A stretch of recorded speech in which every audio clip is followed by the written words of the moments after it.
The late autumn wind howled against the windows of Ashworth Hall, rattling the ancient panes, as though the very manor trembled with the force of what was about to unfold within its walls.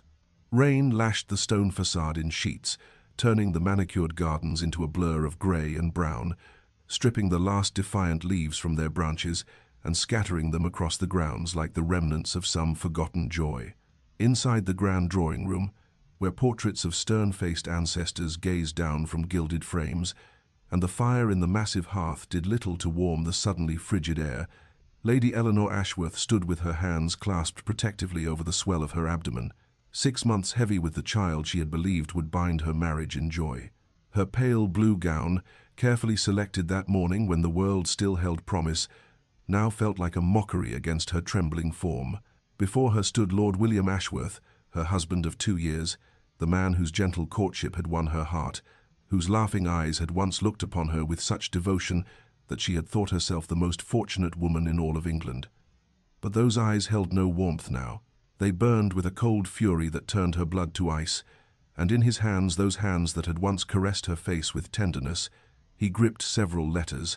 their edges crumpled from the force of his rage. "Deny it if you dare." William's voice cut through the room like a blade, each word measured and precise, the very control in his tone more terrifying than if he had shouted. "Letters in your own hand, proclaiming your affection, arranging clandestine meetings with my own cousin, Richard, my blood.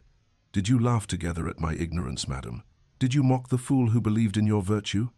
Eleanor felt the world tilt beneath her feet, her mind unable to comprehend the accusation, the sheer impossibility of what he claimed. "William, there must be some mistake. I have written no such letters. Richard is your cousin, nothing more. I barely know him. Please let me see them. There has been some terrible error." Her voice, steady at first, began to fracture under the weight of his unchanging expression. She reached toward him, her hand extended in supplication, but he stepped back as though her very touch would contaminate him. "Error?" The word dripped with contempt. "I have examined them myself. The handwriting is yours, unmistakable. The intimate details, the references to our private life that only you could know." He broke off, his jaw clenched so tightly she could see the muscle jumping beneath his skin. "I trusted you. I gave you my name, my home, my heart. And this is how you repay such devotion." Eleanor's mind raced desperately through her days, searching for any interaction with Richard that could have been misconstrued. But there was nothing. Nothing but polite exchanges at family gatherings, formal pleasantries in William's presence. "I swear to you upon everything I hold sacred, upon the life of our unborn child, I am innocent of this accusation. William, please, you know me. You know I could never." But even as the words left her lips, she saw the terrible finality in his eyes,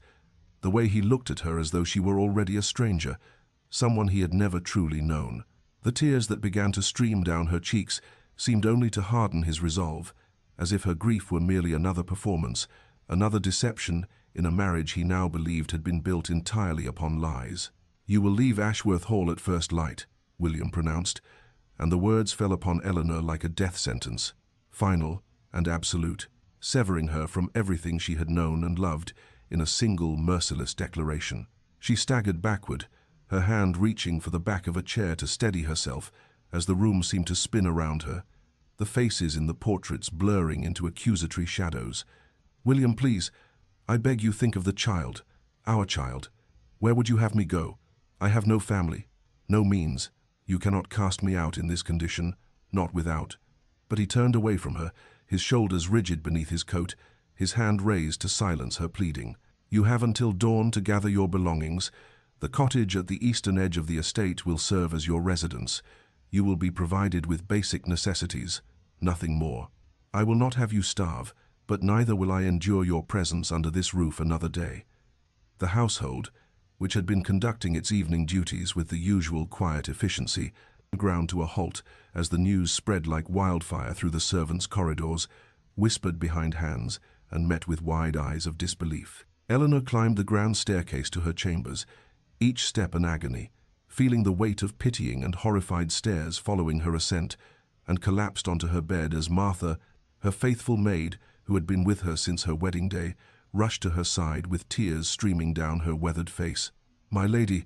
this cannot be happening. His lordship has gone mad. Everyone below stairs knows you are innocent of such charges. We must do something, must make him see reason." But Eleanor, her hands trembling violently as she pressed them against her swollen belly, where their child moved and kicked, oblivious to the catastrophe unfolding around it,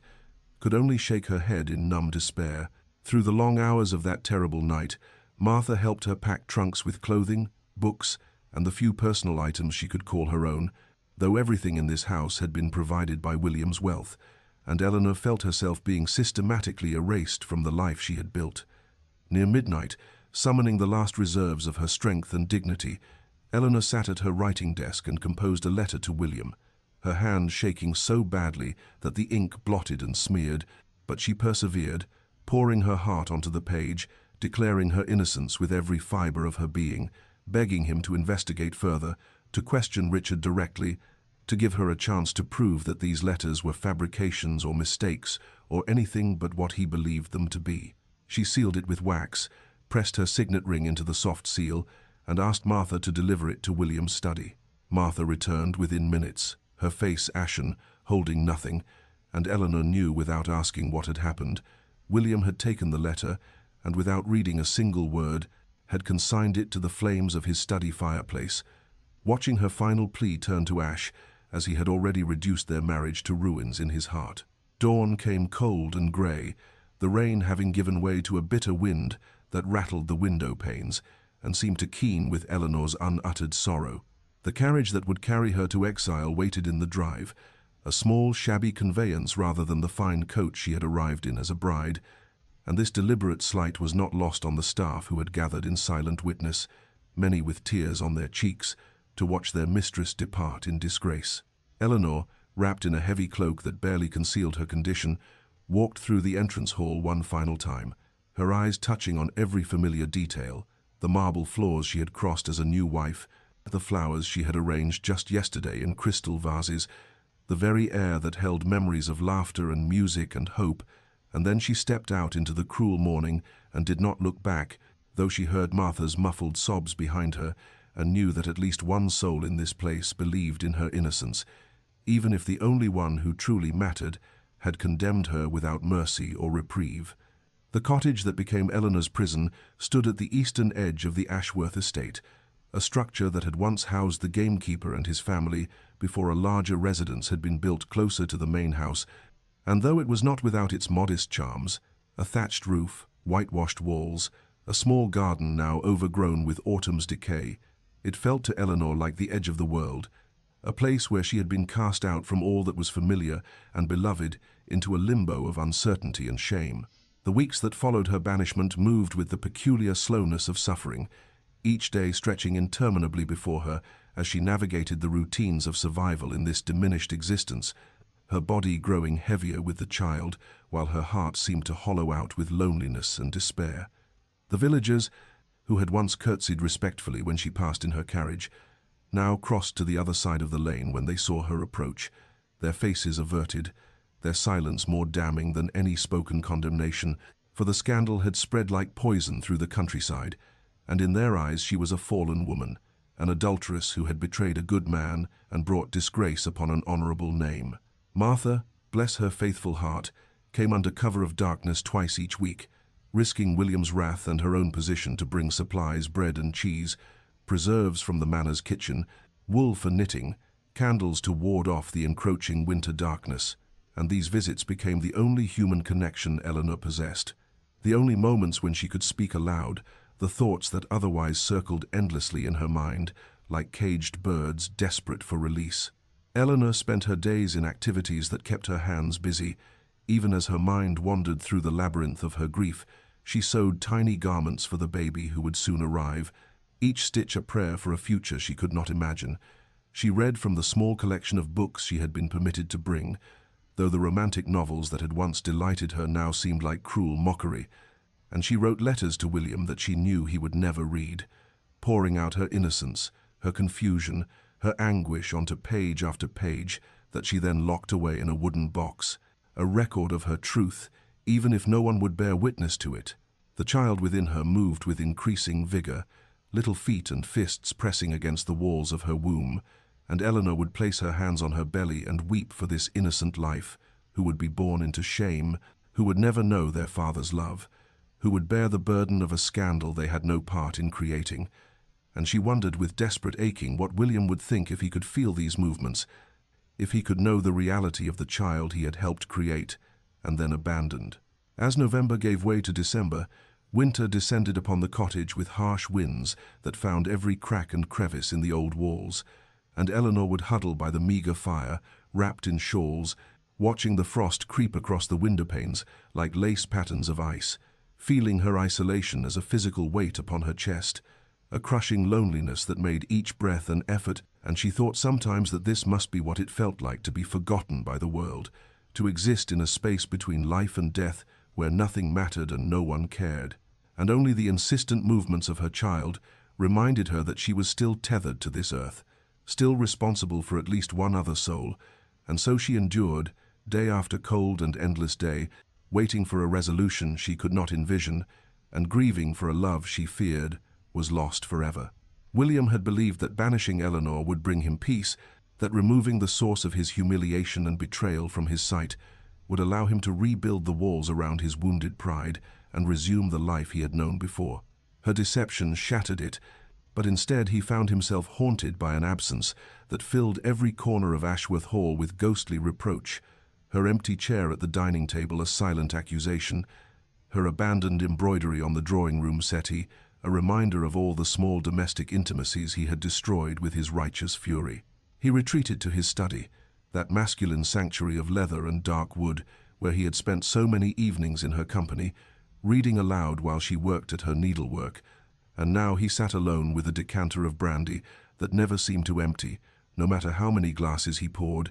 staring at the letters that had condemned her, reading them again and again until the words blurred before his eyes, and his head pounded with the effort of maintaining his certainty against the insidious whispers of doubt that crept into his thoughts during the long, sleepless nights. His sister Catherine arrived in mid-December, sweeping into Ashworth Hall with her usual commanding presence, and within an hour of her arrival, she had demanded to see the evidence against Eleanor, sitting across from William in that very study and examining the letters with a scholar's precision, while he defended his actions with arguments that sounded increasingly hollow even to his own ears. "These letters prove nothing beyond what someone wishes you to believe,"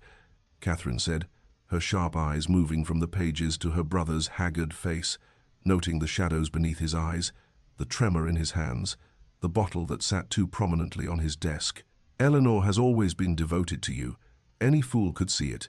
and you have cast her out in her condition based on correspondence that could have been fabricated by anyone with sufficient malice and opportunity." William wanted to rage at her and to demand she leave and take her doubts with her, but instead he found himself unable to meet her gaze, his hands clenching and unclenching as memories rose unbidden in his mind. Eleanor's face on their wedding day, radiant with joy and hope, her gentle laughter when he made some awkward attempt at humor, the way she would touch his arm in passing as if she could not bear to be near him without some small contact, her tears of happiness when she had told him about the child, and most terrible of all, her face on that final morning, pale as death itself, her eyes pleading for a mercy he had refused to grant. Catherine left the study with promises to investigate further, and William was alone again with his brandy and his letters and the growing, gnawing fear that he had made a terrible mistake, that his pride and his rage had led him to commit an injustice so profound that it could never be undone. And at night he dreamed of Eleanor's pale face, her mouth forming words he could not hear, her hands reaching toward him across a distance that widened with each step he tried to take toward her,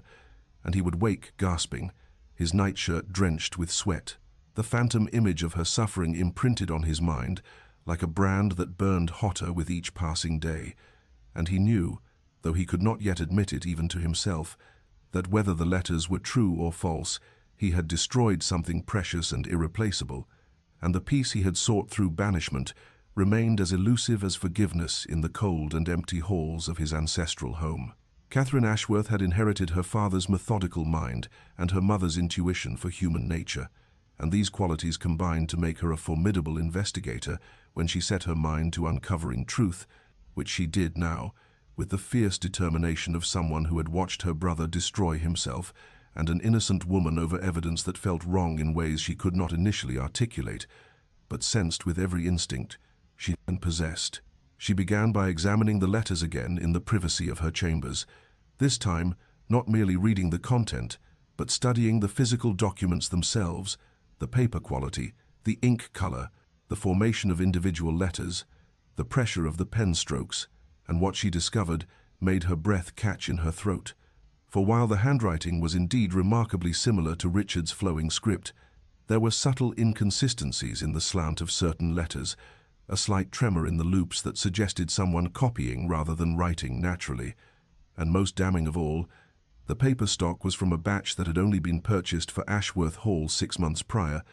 yet the letters were supposedly written over a year ago, when Richard would have been using his own stationery from his estate in Cornwall. Armed with these observations, Catherine sent for Richard himself, summoning him to Ashworth Hall with an urgent letter that brooked no refusal, and when he arrived 3 days later, travel-worn and confused about the emergency, she sat him down in the drawing-room and questioned him with the precision of a barrister, watching his face as she described the accusations against him and Eleanor, and what she saw there was not guilt but genuine shock and outrage that anyone could believe such falsehood about him and his cousin's wife, whom he had met only twice in his life, and for whom he felt nothing but respectful familial regard. Richard's alibi was impeccable and easily verified. He had been abroad for the better part of the previous year, first in Italy studying Renaissance art, and then in Greece examining classical ruins, and he produced letters from colleagues, hotel registers, and shipping manifests that placed him thousands of miles from England during the period when the alleged affair would have taken place. His genuine correspondence to William during that time, filled with descriptions of ancient temples and Italian sunsets, innocent letters that someone had clearly used as templates to create the damning forgeries. Catherine's mind worked rapidly through the implications, and she began to consider who within the household would have both the opportunity to access Richard's genuine letters from William's desk and the motive to destroy Eleanor's marriage, and her thoughts turned inevitably to the household staff, those invisible servants who moved through the halls of Ashworth Hall, observing everything while being observed by no one, who knew the family's routines and secrets, who had access to the study when William was absent, and most particularly to Mr. Blackwood, the household secretary who managed William's correspondence, who would have seen every letter Richard sent, who would have known the paper stock and had the skill to forge a convincing hand, and who had always seemed to Catherine to watch Eleanor with an intensity that went beyond professional duty, his eyes following her movements with a hunger he thought concealed, but which Catherine had noted with the vague discomfort one feels when sensing something not quite proper. She began to observe Blackwood with new attention, noting how he paled when she asked casual questions about household correspondence, how his hands shook slightly when she mentioned Richard's return, how he found excuses to avoid being in the same room with her for any length of time, and Catherine felt the pieces of the puzzle sliding into place with a certainty that was both satisfying and horrifying, for if her suspicions proved correct, then William had destroyed his marriage and condemned his innocent wife based on the machinations of a jealous servant, a truth so terrible that it would require every ounce of her courage to pursue it to its inevitable and devastating conclusion. The snowstorm arrived on the winter solstice, howling down from the northern moors with a fury that seemed to mirror the chaos of Eleanor's own body as the first pains gripped her in the small hours before dawn, and she lay in her narrow bed in the cottage, her hands clutching the sheets as contractions rippled through her with increasing intensity, knowing with a terrible certainty that the child was coming now, tonight, in the midst of this violent tempest that had transformed the world beyond her windows into a whirling whiteness that swallowed all sound and sight. She managed to light a candle with trembling hands and stumbled to the door, hoping against hope that someone might pass by, that help might somehow reach her in this isolated place where she had been abandoned to face her greatest trial alone. And whether by providence or simple human kindness, Martha appeared through the driving snow an hour later, having felt in her bones that this would be the night, and having defied the storm to reach her mistress, her face red with cold and determination as she pushed through the door and immediately began preparing the cottage for the ordeal ahead, boiling water and gathering clean linens, while Eleanor paced the small room, her nightgown already soaked with perspiration despite the winter cold. The local midwife, Mrs. Brennan, arrived barely in time, a sturdy woman who had brought half the village children into the world and who asked no questions about scandal or shame, but simply rolled up her sleeves and took command of the situation with the calm authority of long experience. And Eleanor found herself grateful beyond words for these two women who stood by her when her own husband had cast her aside, who held her hands and spoke words of encouragement as the pains intensified to a level she had not imagined possible, her body seeming to tear itself apart as the hours crawled past and the storm raged on with undiminished fury. In her delirium, Eleanor called out for William, his name torn from her lips in moments when the pain overwhelmed all pride and pretense, and she wept not only from physical agony, but from the aching loneliness of facing this profound moment without the man who should have been beside her, who should have held her hand and whispered that she was brave, that all would be well, that he loved her and their child, and the absence of his presence was a wound as deep as any the labor inflicted on her exhausted body. Just after midnight, as the old year prepared to give way to the new, Eleanor's daughter entered the world with a cry that cut through the howling wind, like a proclamation of life's stubborn persistence in the face of all sorrow. And Mrs. Brennan placed the tiny, squalling infant on Eleanor's chest, while Martha wept openly with joy and relief, and Eleanor looked down at the small red face, the tiny fists waving in protest at this cold new world, and felt love crash over her like a wave, fierce and protective and absolute, a love that made her own suffering seem suddenly insignificant compared to the miracle of this new life she held against her heart. She named her Rose, after William's mother, that gentle woman who had died when William was barely 12 and whose portrait still hung in the great hall at Ashworth. And as Eleanor whispered the name to her daughter, she wept for all that had been lost, for the father who would never know the child who bore his mother's name, for the family that should have gathered to celebrate this birth, for the happiness that had been stolen from them by lies and pride and the terrible fragility of trust.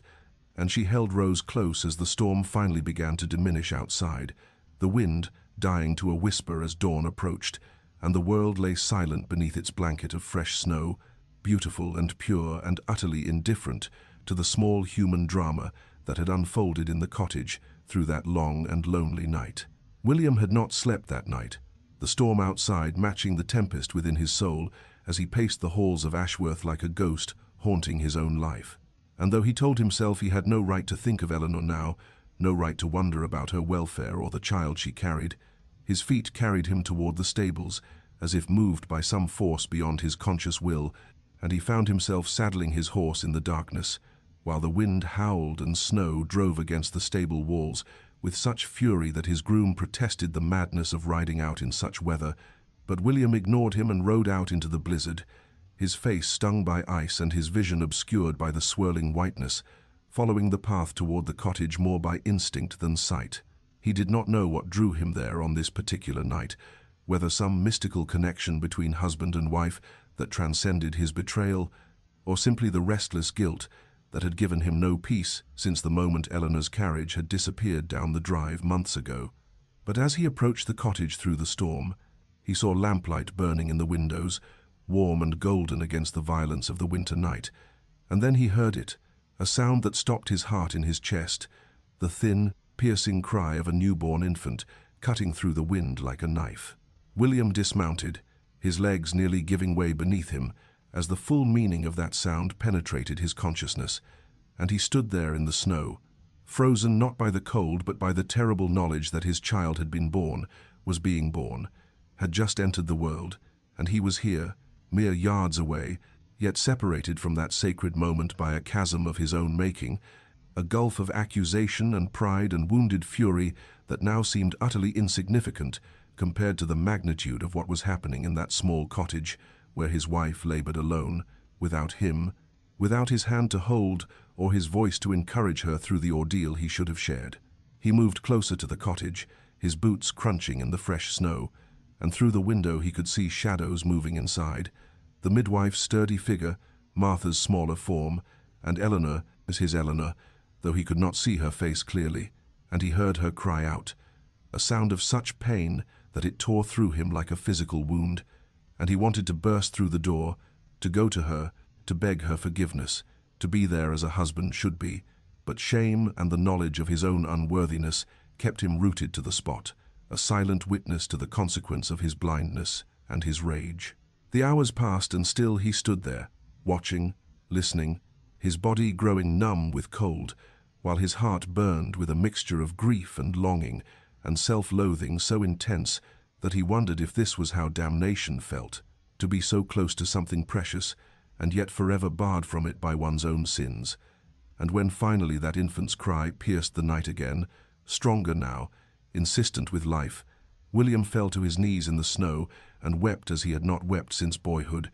great wrenching sobs that shook his entire frame, for he knew with absolute certainty that he had missed something irreplaceable of a moment that would never come again, the birth of his first child, and that even if Eleanor somehow found it in her heart to forgive him, even if he spent the rest of his life trying to make amends, this particular loss could never be recovered, this absence could never be made present, this wound could never fully heal. As dawn broke and the storm finally began to subside, William watched Martha emerge from the cottage, exhausted but smiling, and he quickly mounted his horse and withdrew into the trees before she could see him, and unwilling to intrude even on the periphery of this sacred time, and he rode back to Ashworth Hall through the fresh snow, the world transformed into something clean and white and beautiful, utterly at odds with the devastation in his soul, and he knew as he rode that something had broken inside him during that long night, some final barrier of pride or self-justification, and in its place was only the raw, aching knowledge of what he had done, what he had lost, and what he might never be able to reclaim. Catherine had never trusted Mr. Blackwood entirely, for there was something in the household secretary's manner that had always struck her as obsequious yet watchful, a man who moved through the halls of Ashworth with the quiet efficiency of someone who knew where all the keys were kept and which doors might be opened without invitation. And it was this instinct that led her to his quarters on a grey morning 3 days after the snowstorm had finally cleared, ostensibly to request certain household accounts, but truly to observe him more closely in the wake of her growing suspicions about the letters that had destroyed her brother's marriage. She found his door slightly ajar, which was unusual for a man so meticulous about his privacy, and through the gap she glimpsed him kneeling before his fireplace, feeding papers into the flames with movements that betrayed a desperate haste, utterly unlike his typically measured demeanor. And without hesitation she pushed the door open fully and demanded to know what he was burning with such urgency that he had not even properly closed his door. Blackwood leapt to his feet, his face draining of color, and for a moment Catherine saw naked panic in his eyes before he attempted to compose himself, stammering something about old correspondence that was no longer needed. But Catherine had already crossed the room and seized several sheets from the desk before he could stop her, and what she saw there made her blood run cold, page after page of handwriting practice. Richard's distinctive script, copied over and over with painstaking precision, and beside these practice sheets lay several of Richard's actual letters from his travels abroad, letters that Blackwood had evidently used as templates to perfect his forgery. The confrontation that followed stripped away years of Blackwood's carefully maintained facade, and under Catherine's relentless questioning, delivered with all the imperious authority of her station, he crumbled like a wall built on sand, his confession spilling out in a torrent of self-justification and bitter resentment that revealed the depths of his obsession with Eleanor, an obsession that had begun when she was still Miss Eleanor Hartley and had come to Ashworth as a guest 2 years before her marriage, her beauty and grace capturing the attention of everyone in the household, including the secretary, who dared to imagine himself worthy of her regard. He had written her letters, Blackwood admitted, his voice shaking with emotion, letters declaring his admiration and devotion, but she had returned them unopened, had avoided his presence with a delicacy that somehow made his humiliation more complete. And when William had begun courting her in earnest, when it became clear that the lord of the manor would claim what the secretary had foolishly dreamed might be his, something had broken inside Blackwood, some last vestige of rationality, giving way to a poisonous envy that had festered for months until he conceived his terrible plan. The forgery had been simple enough for a man with access to Richard's correspondence and the skill to mimic handwriting that came from years of copying his master's hand on documents and letters, and Blackwood had crafted his false evidence with meticulous care, weaving in enough authentic detail to make the letters convincing, while adding the poison of invented intimacy and confession that would destroy Eleanor's reputation and marriage, and he had planted them where William would find them. Knowing his master's pride and jealous temperament well enough to predict that he would react with fury rather than investigation, that he would believe the evidence of ink and paper over the protestations of the wife who had wounded Blackwood's vanity by preferring another. Catherine listened to this confession with mounting horror and rage, and when Blackwood finished, his shoulders slumped in defeat. She told him in a voice of ice that he would repeat every word to William immediately, that his malice had destroyed an innocent woman and torn apart a family, and that whatever mercy he might have hoped for had been forfeited by the magnitude of his crime. And she summoned footmen to ensure he could not flee while she went to fetch her brother, knowing that the revelation she was about to deliver would shatter William, even as it freed Eleanor from the false condemnation that had defined these terrible months of separation and sorrow. William was in the library when Catherine arrived, her face grave with purpose, and before he could rise from his chair, she told him in a voice that permitted no argument that he must come with her immediately to the drawing-room, where a matter of utmost urgency awaited his attention, and though he began to protest, something in her expression silenced him, and he followed her down the corridor with a growing sense of dread that intensified. When he entered the drawing-room, to find Blackwood standing between two footmen, the secretary's face ashen and his hands trembling,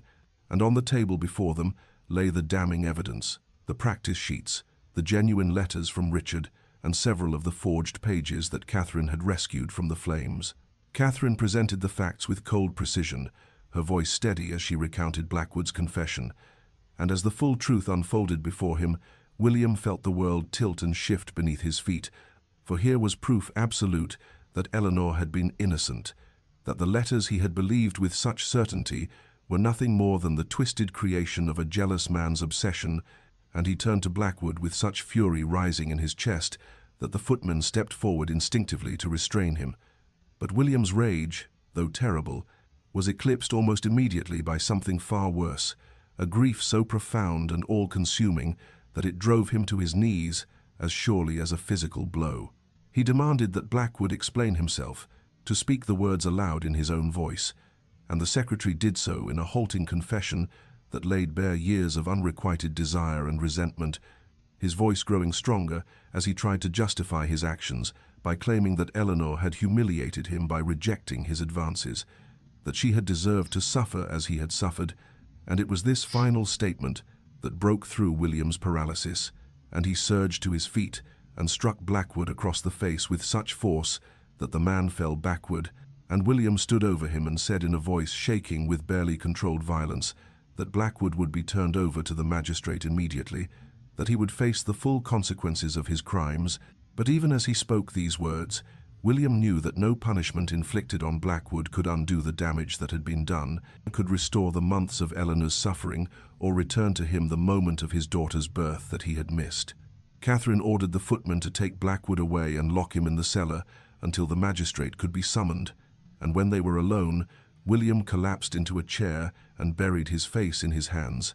and his sister stood beside him in silence for a long moment before placing her hand on his shoulder and telling him gently that he must go to Eleanor now, that he must tell her the truth and beg her forgiveness. But William shook his head and said in a voice raw with anguish that he had no right to ask forgiveness,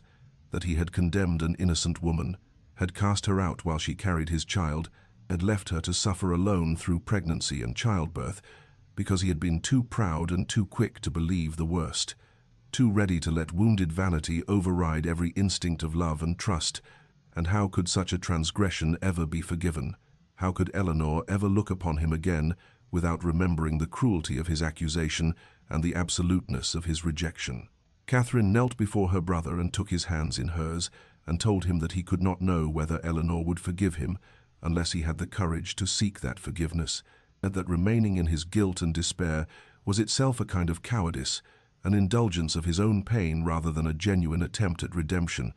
And her words struck him like cold water, shocking him into clarity, and he realized that she was right, that whatever Eleanor's answer might be, he owed her the truth and his complete and abject apology, not for his own sake but for hers, so that she might know beyond any doubt that she had been innocent all along, that the fault had been entirely his, and that if she chose never to see him again, he would accept that judgment as just and deserved. William left Ashworth Hall within the hour, riding through the cold afternoon with a desperation that made him heedless of the icy wind cutting through his coat, and he arrived at the cottage as the winter sun was beginning its descent toward the horizon, casting long shadows across the snow-covered ground, and he dismounted with trembling hands and approached the door where he had not stood since the day he had watched from the darkness during the storm. Too cowardly then to announce himself, too lost in his own torment to offer comfort when Eleanor had needed it most. He knocked, and the sound seemed to echo in the stillness, and after a moment he heard movement within, light footsteps approaching, and then Martha's voice asking who was there, and when he identified himself, the silence that followed was so complete and terrible that he thought perhaps she had simply walked away. But then she opened the door just wide enough for him to see her face, stern and protective, and she told him in a voice devoid of warmth that her mistress was not receiving visitors, that Lady Eleanor had been through quite enough without being subjected to further distress, and William began to speak, then, the words tumbling out in a rush as he tried to explain about Blackwood and the forgery and the horrible mistake he had made, and Martha's expression shifted from hostility to shock and then to something harder to define. But still she shook her head and said that Eleanor needed time, that the truth might set her free from false accusation, but it could not erase months of suffering and abandonment, and William fell to his knees there on the doorstep and begged Martha to at least tell Eleanor that he knew the truth now, that she had been innocent all along, that he was sorry beyond any words he possessed, and he stayed there kneeling in the snow until Martha finally closed the door, not unkindly but firmly, leaving him alone in the gathering dusk. Inside the cottage, Eleanor stood with her back pressed against the wall, Rose clutched to her chest, and she had heard every word William had spoken through the thin door. They had heard the raw anguish in his voice and the truth of Blackwood's betrayal, and she wept silently as she listened to her husband begging for an audience she could not yet grant, for though her mind understood that he had been deceived, and her heart still held love for him, buried beneath layers of hurt and betrayal, she was not ready to face him, not ready to risk opening herself to more pain when she had only just begun to find some fragile equilibrium in this small cottage with her daughter and her grief. William rode back to Ashworth Hall that night, but he returned the next morning with an armload of firewood, which he stacked carefully beside the cottage door, and he came again the following day with provisions, bread and cheese and preserved fruits, fine things from the manor's larder, and each day he came with something needed or useful, and each day he left a letter on the doorstep, letters that grew longer and more desperate as he poured out his remorse and his dawning understanding of what he had done, how completely he had failed the woman who had deserved only his trust and protection. And though Eleanor did not open the door to him, she watched sometimes from the window as he worked, splitting wood or clearing snow from the path, performing the humble tasks of service and penance, and Martha, who went back and forth between the cottage and the hall, told Eleanor that William was destroyed by guilt and grief, that he barely ate or slept, that he spoke of nothing but his need to make amends somehow, though he knew amends might be impossible, and Eleanor listened to these reports with a heart divided between the desire to maintain her protective walls and the slow erosion of her anger in the face of his evident and genuine devastation. And at night she looked at the unopened letters piling up on her table and wondered whether reading them would bring healing or only reopen wounds that had barely begun to scar,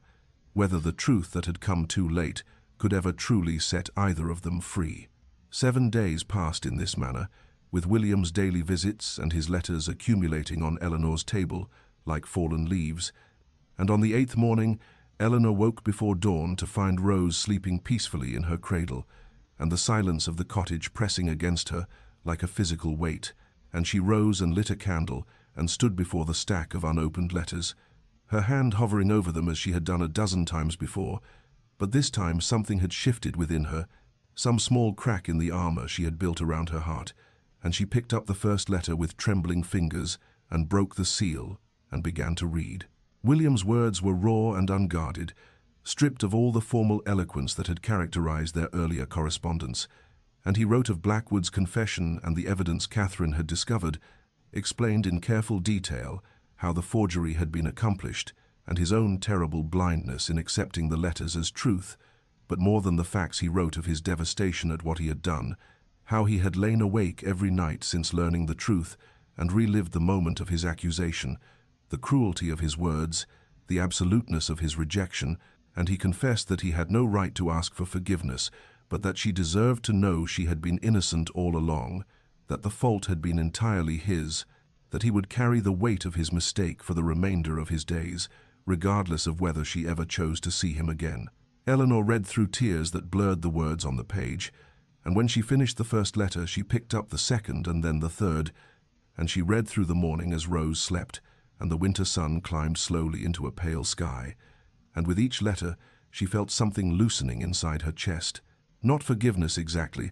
but a recognition that William's suffering was genuine and profound, that he understood the magnitude of his transgression, and was not seeking to excuse or diminish it, but simply to acknowledge the truth and accept whatever judgment she might render. When Martha arrived mid-morning with supplies, she found Eleanor sitting at the table surrounded by opened letters, her eyes red from weeping, and Martha asked gently if her mistress was well. And Eleanor nodded and said in a voice barely above a whisper that she wanted Martha to tell Lord William something, that she wanted him to know the child's name. And Martha's face softened with understanding, and she promised she would relay the message that very day. William was splitting wood behind the cottage when Martha approached him, and he straightened immediately and asked if Eleanor had read the letters, if there was any response. And Martha told him that Lady Eleanor wished him to know that their daughter had been named Rose, after his late mother, and the effect of these words on William was immediate and complete. He dropped the axe and sank to his knees in the snow, and wept with such force that his whole body shook. For in that single gesture he understood that Eleanor had not forgotten him during her exile, that even in her darkest hours she had thought of him and honored his family, and he realized that the woman he had wronged so terribly had still found room in her heart to offer this small kindness, this connection between their daughter and the grandmother who would never know her. And Martha stood watching him cry and felt her own eyes fill with tears, for she had served both of them and loved them both, and she had hoped against hope that somehow the pieces of this shattered marriage might be gathered up and made whole again, though she knew that such healing would require time and patience and a kind of courage that neither Eleanor nor William might possess. And yet, in this moment, seeing William broken and humbled and genuinely transformed by his grief and remorse, she allowed herself to believe that perhaps redemption was not impossible after all. 3 weeks passed before Eleanor finally sent word through Martha that she would see William, though the conditions she set were precise and protective. He might come to the cottage at midday when the light was strongest, and he might look upon his daughter, but he would remain outside while she stood at the window with Rose in her arms, the glass between them, a transparent barrier that spoke volumes about the fragility of this first concession. And William agreed immediately to these terms, grateful for even this small mercy,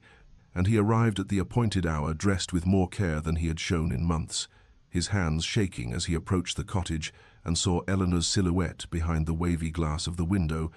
And when she stepped closer, and he could see her clearly for the first time since that terrible morning of accusation, he was struck by how she had changed, her face thinner and marked by suffering, her eyes holding a wariness that had never been there before. But she was still beautiful, still the woman he had loved and betrayed. And then she shifted the bundle in her arms and turned it toward the window, and William saw his daughter. Rose was sleeping, her tiny face peaceful and perfect, with delicate features that seemed almost translucent in the winter light. And even through the distortion of the glass, William could see the resemblance to his mother, the same shape of the eyes, the same curve of the mouth, and the recognition of this inheritance that spanned generations made his throat tighten with emotion. For here was proof of continuity and connection, his mother's legacy living on in this child he had never held. And he raised his hand and placed it flat against the cold glass, as if he might somehow touch them through this barrier. And Eleanor watched his face as he gazed at Rose, saw the naked longing and love and grief that played across his features, and something shifted inside her, some small weakening of the walls she had built, for she could see that his anguish was genuine and his love for their daughter immediate and unconditional.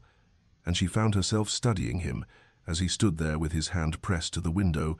this man who had been her husband and her destroyer. and she saw that he was broken in ways that might never fully heal, that the weight of his mistake had changed him fundamentally,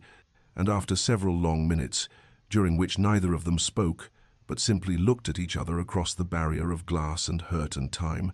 Eleanor made a decision that surprised even herself, and she called out to him in a voice that carried through the window, asking if he would like to stay. And when he looked at her with confusion and desperate hope, she explained that if he wished he might sit on the porch while she sat inside by the window, that they need not speak if he preferred, but that he might remain there in proximity to his daughter, and William accepted this offer with such profound gratitude that Eleanor felt tears spring to her eyes, and so began a new pattern in their strange and careful dance toward something that might, with time and patience, become reconciliation. For William settled himself on the cold wooden boards of the porch, and Eleanor positioned herself in the chair by the window, with Rose sleeping in her lap, and they sat this way for an hour or more, saying nothing but sharing the space and the silence and the presence of the child who bound them together, whether they wished it or not. And when William finally rose to leave, he thanked Eleanor with a formality that seemed almost absurd given their history, and she nodded in acknowledgement. And after he had gone, she realized that her heart was beating rapidly and her hands were trembling, for she had taken the first small step toward letting him back into her life, and she did not know whether this was courage or foolishness, whether it would lead to healing or only to fresh wounds. But she knew that she could not keep him away forever, not when Rose deserved to know her father, and so she resolved to continue these careful meetings and see where they might lead. The days began to settle into a rhythm that was both strange and strangely comforting, with William arriving each afternoon as the winter sun reached its pale zenith and taking his place on the cottage porch, while Eleanor positioned herself by the window with Rose, and at first they maintained the silence that had characterized their initial meetings. But gradually, William began to speak, his voice low and careful as he told her about the happenings at Ashworth Hall, how the gardens were preparing for spring, and the tenants had inquired after her health. And Eleanor listened without responding, but she listened nonetheless. And as the weeks passed, William's monologues grew more personal and revealing, for he spoke of his childhood in those very halls, how his father had been a distant and exacting man who valued duty above all else, and how William had learned early to suppress emotion and rely on reason, and he confessed that this upbringing had made him vulnerable to Blackwood's deception, for he had trusted the evidence of letters over the evidence of Eleanor's character. He had chosen cold logic over the warmth of faith in the woman he had married, and Eleanor heard in these confessions a man trying to understand his own failures, not to excuse them, but to trace their roots, and she found herself softening slightly toward him, even as she maintained her protective distance. One afternoon in early March, when the first hints of spring were touching the frozen landscape, and Rose was playing on a blanket near the window, making the delightful burbling sounds that infants make when they discover their own voices, Eleanor made a decision that surprised even herself, and she rose from her chair and crossed to the door and opened it just slightly, perhaps 6 inches, enough that the sound of Rose's laughter could flow freely through the gap to where William sat on the porch, and she watched through the window as he turned toward that sound, with such longing and joy on his face that tears immediately sprang to his eyes, and he sat very still as if afraid that any movement might cause Eleanor to close the door again. And he listened to his daughter's happy sounds with an expression of such profound gratitude that Eleanor felt something crack inside the protective shell she had built around her heart. For she realized that this man before her was not the cold and certain judge who had banished her, but rather someone broken and remade by his own mistakes, someone who had learned through terrible suffering the difference between the appearance of righteousness and its reality, and she began to see that perhaps genuine repentance was not merely words or gestures, but this kind of fundamental transformation, this willingness to sit day after day in the cold and accept whatever small mercies she might offer without demanding more. And when William finally spoke that day, his voice was thick with emotion, and he thanked her for this gift of hearing Rose's laughter. And Eleanor found herself responding for the first time in weeks, saying quietly that Rose deserved to know her father's voice, and though the door remained only slightly ajar and the distance between them remained vast, something had shifted in that moment, some acknowledgement that they were moving, however slowly, towards something that might eventually become reconciliation. Spring arrived with a gentleness that seemed almost apologetic after the harshness of winter, bringing with it the scent of earth awakening and the sight of early crocuses pushing through the thawing ground. And on a morning in late April, when the air was soft and the sunlight held genuine warmth for the first time in months, Eleanor made a decision that had been forming slowly in her heart over the preceding weeks of careful observation and tentative thawing. And when William arrived for his customary afternoon visit, she did not position herself by the window as had become their ritual, but instead she opened the door fully and stood in the doorway with Rose on her hip, and she spoke the words that would change everything between them, inviting him to come inside, to sit with them properly. And William stood frozen on the porch for a long moment, as if he could not quite believe what he had heard. And when he finally moved forward, his steps were hesitant and reverent, as though he were entering a sacred space where he had no right to tread. And Eleanor gestured to the chair across from her own beside the fireplace, and they sat facing each other with Rose, now sleeping peacefully in Eleanor's arms, and for several minutes neither spoke, both seeming to recognize the significance of this moment, this crossing of a threshold that had stood between them for so many months. William was the first to break the silence, and his voice when he spoke was careful and measured, for he began to explain, not to justify but to illuminate, describing those terrible days after he had received the forged letters, how his world had seemed to shatter, how every happy memory had been recast in a darker light, how he had felt betrayed, not just in his marriage, but in his very judgment of human character. And he admitted that his response had been not only cruel but cowardly, that he had acted from wounded pride as much as wounded love, that he had wanted to hurt Eleanor as he felt hurt, without pausing to consider that the evidence might be false or his conclusions hasty. And Eleanor listened to this confession without interrupting, and when he fell silent, she began to speak her own truth, describing the loneliness of her exile, the fear that had gripped her during those final months of pregnancy, when she wondered if she would survive the birth, and what would become of her child if she did not, the profound grief of bringing Rose into the world without the man she loved beside her. And she spoke of how his accusation had not only wounded her but changed her, made her question her own worth and judgment, made her wonder if she had ever truly known him at all. And as she spoke, William's face reflected the full weight of what his actions had cost them both, and his hands gripped the arms of his chair as if he needed something solid to hold on to.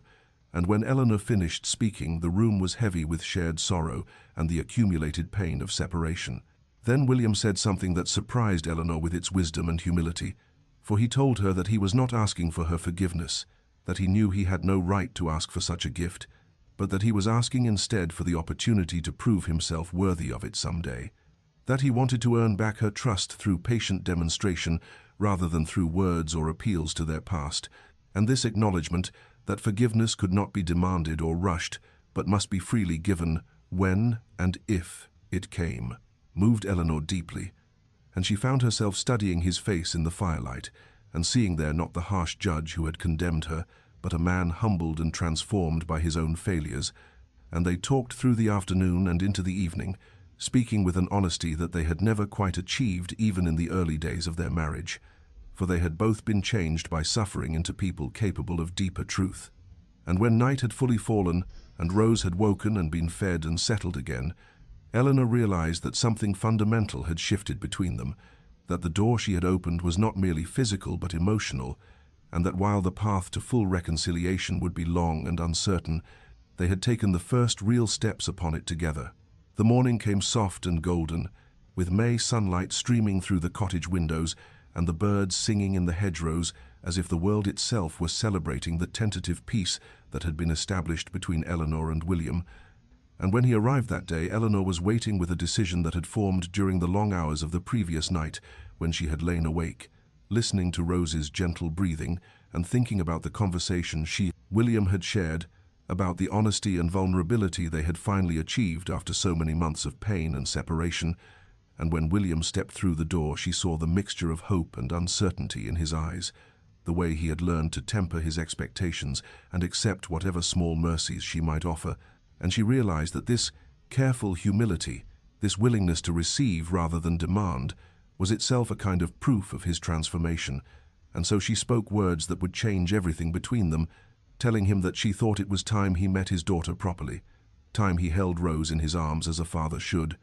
and William stood very still as if he could not quite comprehend what she was offering, and Eleanor saw his hands begin to tremble even before he moved toward where she stood with Rose on her hip, and the child, now 5 months old and beginning to take notice of the world around her, looked at this man who had visited daily, but whom she had never touched with her wide, dark eyes that were so like Eleanor's own. And William approached slowly, reverently, his movements careful, as if he were approaching something infinitely precious and fragile. And when Eleanor transferred the warm weight of their daughter into his arms, she saw tears begin to fall unchecked down his face, and his whole body seemed to shake with the intensity of the emotion that overwhelmed him as he looked down at Rose's tiny, perfect features, the delicate curve of her cheek, and the small hands that reached up instinctively toward his face. And Rose studied her father with that peculiar intensity that infants sometimes have, as if she were memorizing every detail of him, and then she made one of those burbling sounds of contentment that babies make, and William broke completely, his shoulders shaking with sobs as he cradled her against his chest, one large hand supporting her head with infinite gentleness, while the other held her small body secure, and he whispered brokenly that he was sorry, so desperately sorry for all the time he had missed, for not being there when she was born, for not protecting her mother when he should have, for failing them both so completely. And Eleanor watched this moment of meeting between father and daughter and felt something fundamental shift inside her own heart. For she saw in William's face not just remorse, but a love so overwhelming and pure that it seemed to transform him,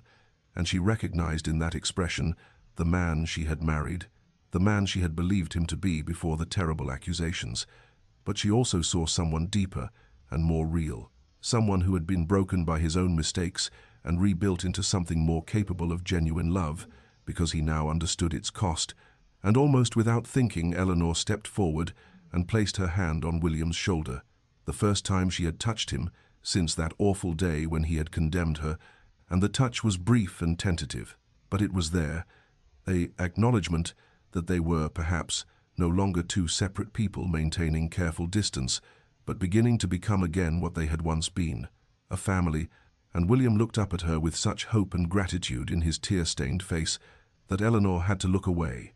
and they stood there in the simple cottage, the three of them, with the morning light washing over them like a benediction, and the future stretching before them uncertain but no longer quite so bleak. In the days that followed that profound moment when William first held Rose, a rhythm began to establish itself, tentative and careful like the first notes of a melody being composed, and during one of their quiet conversations, William spoke with characteristic directness about what he hoped might come next, suggesting that perhaps Eleanor and Rose might return to Ashworth Hall, that the three of them might resume their life together as a family in the grand manor where their marriage had begun. But Eleanor felt her entire body tense at the suggestion, for she was not ready to return to those halls where she had been condemned and cast out, where every room held memories of her humiliation and every corridor might whisper of her disgrace,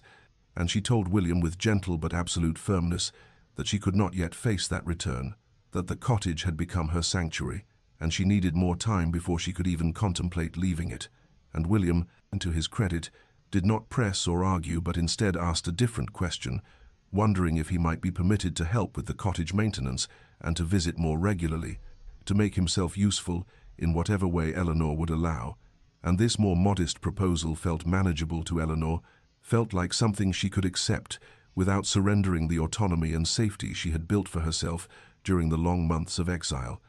And so she agreed, and from that day forward, William's presence became woven into the fabric of their daily life, in ways both practical and profound, for he arrived each morning with his tools and his willingness,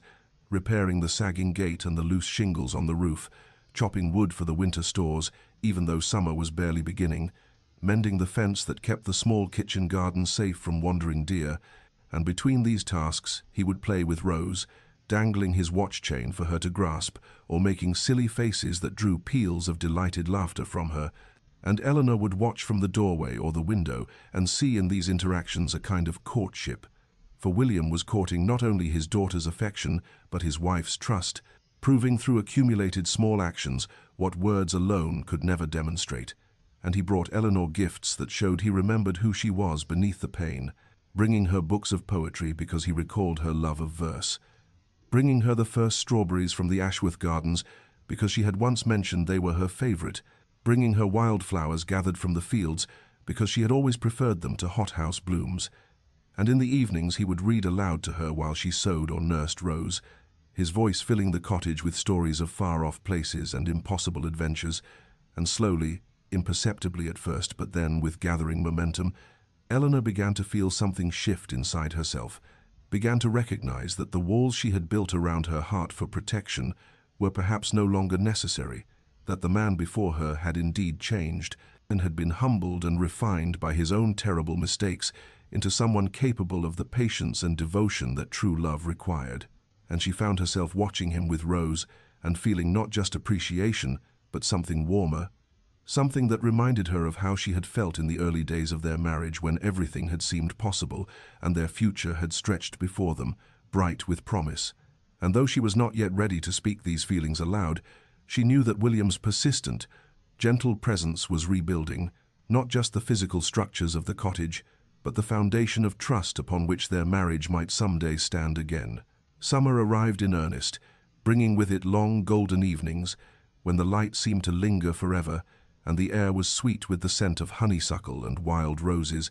And on one such evening in late June, when Rose was nearly 8 months old and growing more active and curious with each passing day, Eleanor and William were in the cottage garden, watching their daughter explore the world from her blanket on the grass, reaching for butterflies and laughing at the way the leaves moved in the gentle breeze. And William had been telling Eleanor about his plans for expanding the tenant cottages on the estate, seeking her opinion as he had begun to do more and more frequently, valuing her thoughts and perspective in a way he had failed to do during their first marriage. And Eleanor was responding with genuine interest when suddenly Rose pulled herself up, using the edge of the blanket, wobbling precariously on her small legs with a look of fierce determination on her face, and both parents fell silent, watching their daughter with held breath.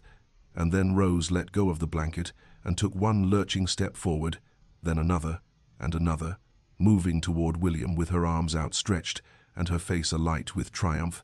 And William dropped to his knees with tears already streaming down his face and opened his arms to catch her. And when Rose tumbled into his embrace, both parents were crying and laughing simultaneously, overwhelmed by the beautiful ordinariness of this milestone that so many parents witnessed together, but which they had feared they might never share.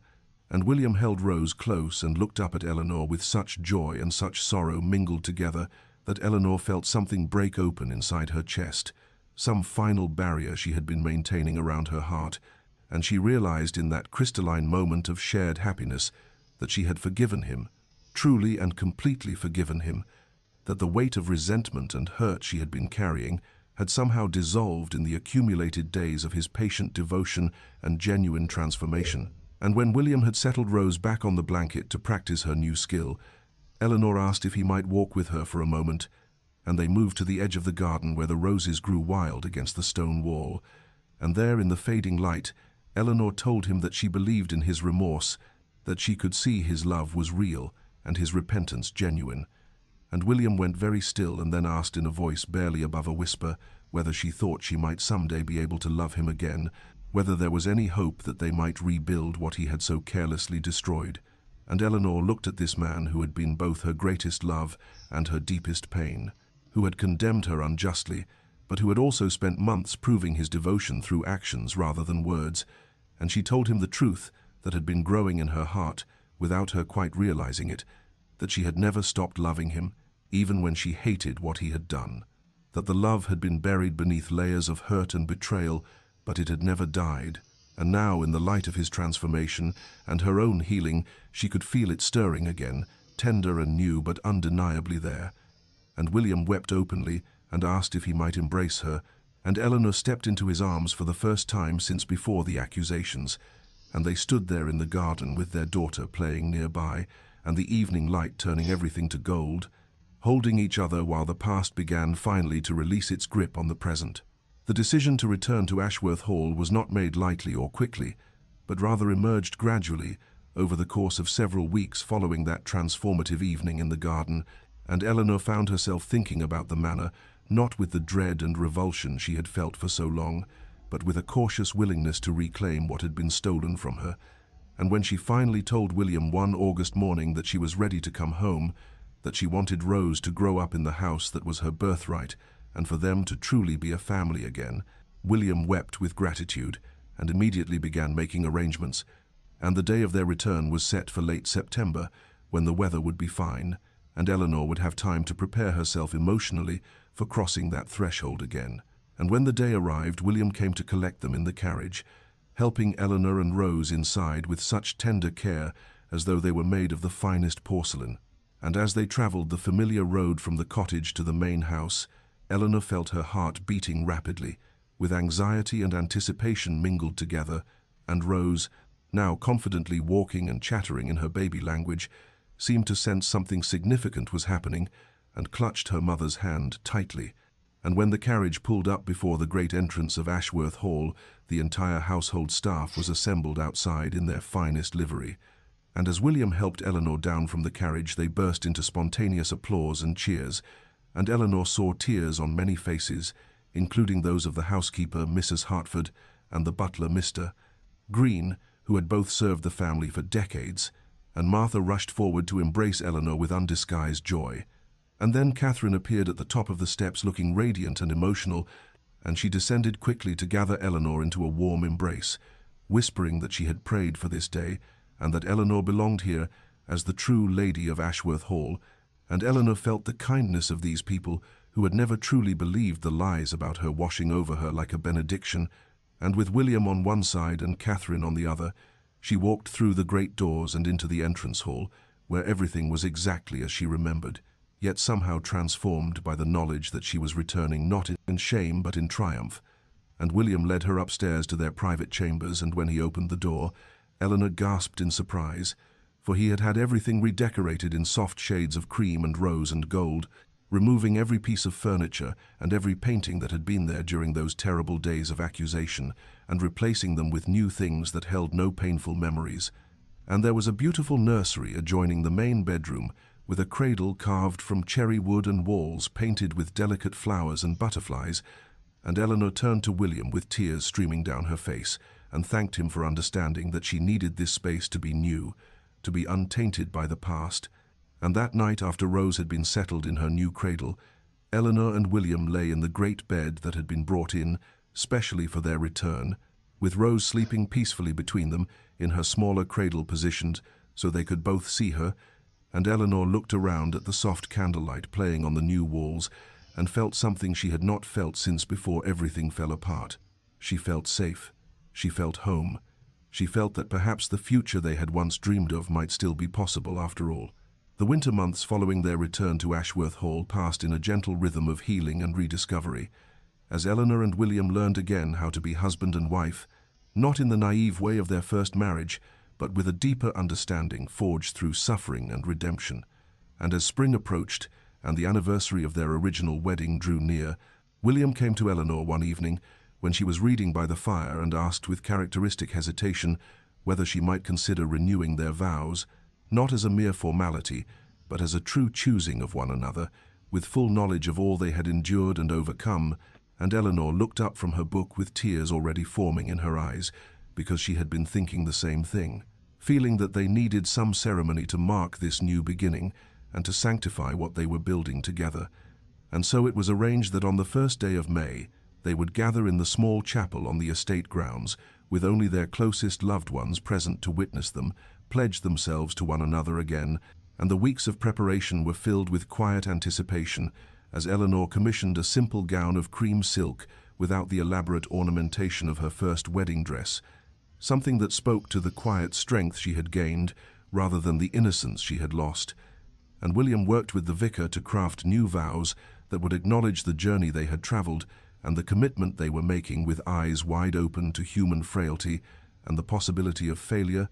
And when the day arrived, it was perfect in its simplicity, with the chapel decorated only with wildflowers that Catherine had gathered from the fields, and Rose, now 13 months old and walking confidently, and had been given a small basket of flower petals to carry, though she was more interested in eating them than scattering them. And as Eleanor entered the chapel on Catherine's arm, since her own father had passed years before, she saw William waiting at the altar with tears already streaming down his face, and the small gathering of servants and family who had stood by them through everything rose to their feet, and when Eleanor reached William's side, he took her hands in his, and they were both trembling, and the vicar began the ceremony. But it was their own words that mattered most,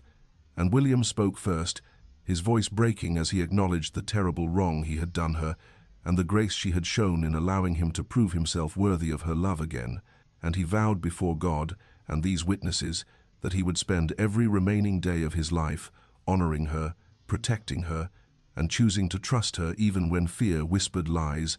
And Eleanor responded with her own vows, speaking of forgiveness not as forgetting but as a deliberate choice to release the past and build something new, and she promised to be patient with his healing as he had been patient with hers. To remember that they were both imperfect people, committed to loving each other through and despite their flaws, and when they exchanged new rings that William had commissioned, simple bands of gold engraved with the date of this second wedding rather than their first, there was not a dry eye in the chapel, and little Rose, sensing something important was happening, toddled forward and wrapped her small arms around both her parents' legs, and the gathered witnesses laughed through their tears as William scooped up his daughter while keeping one arm around Eleanor, and the vicar pronounced them husband and wife again, bound not by naive promises but by tested commitment. And when William kissed Eleanor, it was with a reverence and gratitude that spoke of hard-won joy, and afterward they walked from the chapel into the spring sunshine, as a family truly united for the first time, not because the past had been erased, but because they had chosen to walk forward into the future together, carrying their scars but no longer defined by them. 5 years had passed since that May morning when Eleanor and William renewed their vows in the small chapel, and in those years the Ashworth family had flourished in ways that once seemed impossible during those dark months of separation and anguish. And Eleanor stood now in the morning room of Ashworth Hall, watching through the window as William chased Rose and her younger siblings through the garden. Rose, at 6 years old, running with the confidence of a child who had never known anything but love and security. Her brother Thomas, aged 3, following as quickly as his small legs could carry him, and baby Margaret just beginning to toddle, held carefully in her father's arms, and the sound of their laughter drifted through the open window like music, and Eleanor felt a contentment so profound it sometimes brought tears to her eyes, not tears of sorrow but of gratitude for the grace that had brought them to this place, and she thought of the cottage where she had endured those lonely months of exile, which William had transformed at her request into a family retreat where they spent quiet weekends away from the grandeur of the main house, a place that honored her suffering while no longer being defined by it. And she remembered the woman she had been when she first arrived there, broken and abandoned and carrying a child whose father had rejected them both, and she marveled at how that woman had found strength she never knew she possessed, had survived when survival seemed impossible, had learned that she could stand alone even as she hoped desperately not to have to, and William too had been transformed, the arrogant certainty that had led him to condemn her, without proper evidence, replaced by a humility and gentleness that made him a better husband, a better father, a better man than he had been before. And their marriage now was built not on the romantic idealism of youth, but on the tested foundation of forgiveness, freely given, and trust painstakingly rebuilt, and they both carried scars from those terrible months, but the scars no longer defined them, instead serving as reminders of how far they had come and how precious was the love they had fought to reclaim. And watching William now with their children, seeing the joy on his face unmarred by the guilt that had haunted him for so long, Eleanor knew that they had achieved something rare and precious. They had taken the broken pieces of their shattered lives and built something stronger and more beautiful than what had existed before. And as Rose caught sight of her mother in the window and waved with uninhibited delight, Eleanor waved back and felt her heart overflow with love for this family that had been tested by fire and emerged refined rather than destroyed. And she knew that the story of their suffering and redemption would echo through the generations of Ashworths to come, a testament to the power of forgiveness and the possibility of second chances when met with genuine repentance and patient love. And, dear listener, may this tale remind you that we are all capable of terrible mistakes born of fear and pride, that a moment's rashness can shatter lives and destroy what is most precious. But may it also remind you that no mistake is beyond the reach of forgiveness, when true remorse meets true grace, that redemption is possible even in our darkest hours, if we have the courage to face what we have done and the humility to accept the gift of another chance. And may you be slow to judge and quick to verify. May you choose trust over suspicion and love over fear. And when you yourself stand in need of forgiveness or are called to offer it, may you remember William and Eleanor and know that broken things can be made whole again, perhaps not as they were before, but as something even stronger for having been broken and mended. And may your nights be peaceful and your heart be light, knowing that love persists even through the longest winters, and that spring always comes again to those who wait with hope. And this story comes to you from Tales of Heart and Home, where we believe that every ending can become a new beginning if we choose love over bitterness and forgiveness over resentment. So until we meet again in another tale, may grace and peace accompany you on your journey.